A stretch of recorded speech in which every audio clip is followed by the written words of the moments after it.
Execution time, CPU user time and CPU system time. இப்போ நாம ஒரு ரெக்வெஸ்ட் எக்ஸிக்யூட் ஆகும்போது CPU user time, CPU system time மற்றும் execution time எப்படி calculate ஆகுதுன்னு பார்க்க போறோம்.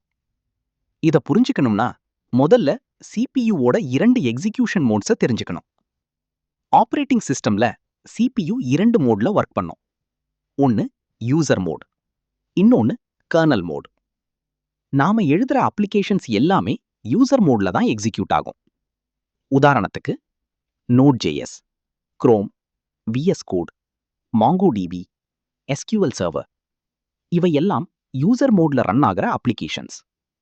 ஆனா ஃபைல் சிஸ்டம் ஆக்சஸ் பண்ணணும்னாலும், நெட்வொர்க் ரெக்வெஸ்ட் அனுப்பணும்னாலும், மெமரி அலோகேட் பண்ணணும்னாலும், USB டிவைஸ் ஆக்சஸ் பண்ணணும்னாலும் அது அப்ளிகேஷனால டைரக்டா செய்ய முடியாது.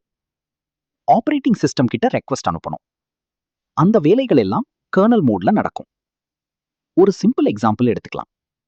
await fs.promises.read file config.json.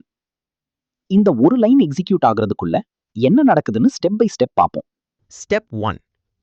முதல்ல Node.js இந்த லைனை எக்ஸிக்யூட் பண்ணும். அடுத்தது Node.js ஆப்பரேட்டிங் சிஸ்டம் கிட்ட இந்த ஃபைலை ரீட் பண்ணி கொடுங்கன்னு ரிக்வெஸ்ட்டை அனுப்பும். இது யூசர் மோட்ல நடக்குது. உதாரணத்துக்கு இதுக்கு 1 செகண்ட் எடுத்துக்குதுன்னு வைத்துக்கலாம். ஸ்டெப் 2. இப்போ ஆப்பரேட்டிங் சிஸ்டம் SSD அல்லது ஹார்ட் டிஸ்க் கிட்ட அந்த ஃபைலை ரீட் பண்ண சொல்லும்.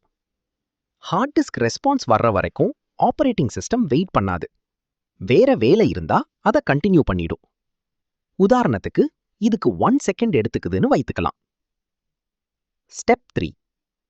இப்போ ஹார்ட் டிஸ்க் அந்த ஃபைலை ரீட் பண்ண ஆரம்பிச்சிடும். ரீட் பண்ணி முடிச்சதும் அந்த டேட்டாவை ஆப்பரேட்டிங் சிஸ்டம்க்கு திருப்பி அனுப்பிடும்.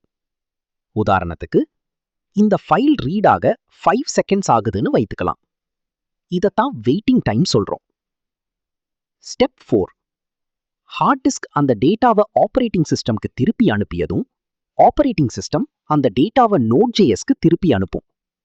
இந்த ப்ராசஸ்க்கும் கொஞ்சம் CPU டைம் ஆகும். உதாரணத்துக்கு 1 செகண்ட். ஸ்டெப் 5. கடைசியில Node.js அந்த டேட்டாவை ரிசீவ் பண்ணி நம்ம கோடுக்கு ரிட்டர்ன் பண்ணும். இதுக்கும் 1 செகண்ட் எடுத்துக்குதுன்னு வைத்துக்கலாம். CPU user time. இப்போ யூசர் மோட்ல நடந்த டைம் மட்டும் எடுத்தா முதல்ல லைன் எக்ஸிக்யூட் பண்ணது 1 செகண்ட், கடைசியில டேட்டா ரிசீவ் பண்ணது 1 செகண்ட். மொத்தம் CPU user time 2 seconds. CPU system time. Kernel மோட்ல நடந்த வேலை.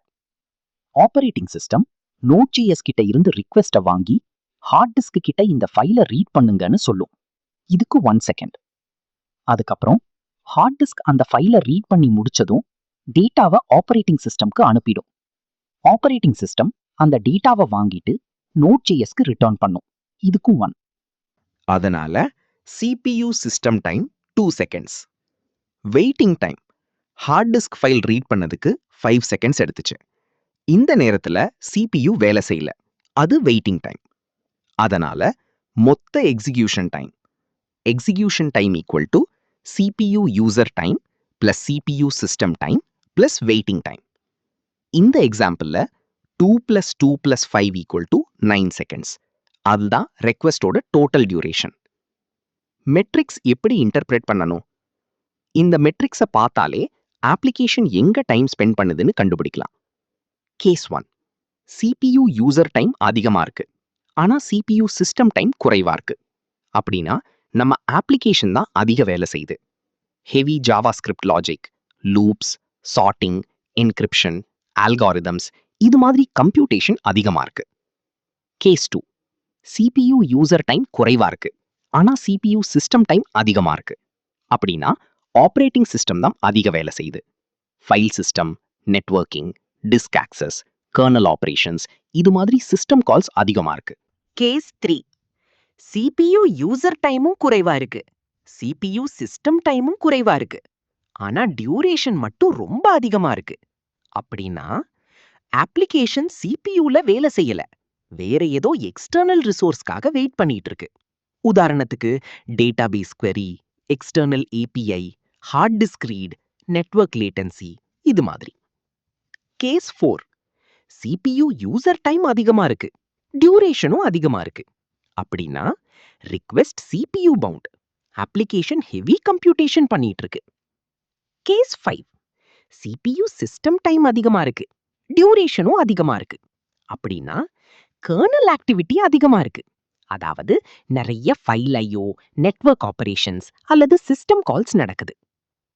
சம்மரி, ஒரே ஒரு லைன்ல சொல்லணும்னா CPU யூசர் டைம் நம்ம அப்ளிகேஷன் கோட் CPUல செலவழிச்ச time. CPU system time operating system நம்ம அப்ளிகேஷனுக்காக CPUல செலவழிச்ச time. Waiting time database, hard disk, network மாதிரி எக்ஸ்டர்னல் ரிசோர்சஸ்க்காக வெயிட் பண்ற டைம். எக்ஸிகியூஷன் டைம் இந்த மூணும் சேர்ந்த மொத்த ரிக்வெஸ்ட் டியூரேஷன். இந்த 3 மெட்ரிக்ஸை கரெக்டா புரிஞ்சுக்கிட்டீங்கன்னா பெர்ஃபார்மன்ஸ் பாட்டில்நெக் அப்ளிகேஷன்ல இருக்கா, ஆப்பரேட்டிங் சிஸ்டம்ல இருக்கா, இல்ல எக்ஸ்டர்னல் டிபெண்டன்சில இருக்கான்னு ரொம்ப ஈஸியா ஐடென்டிஃபை பண்ண முடியும்.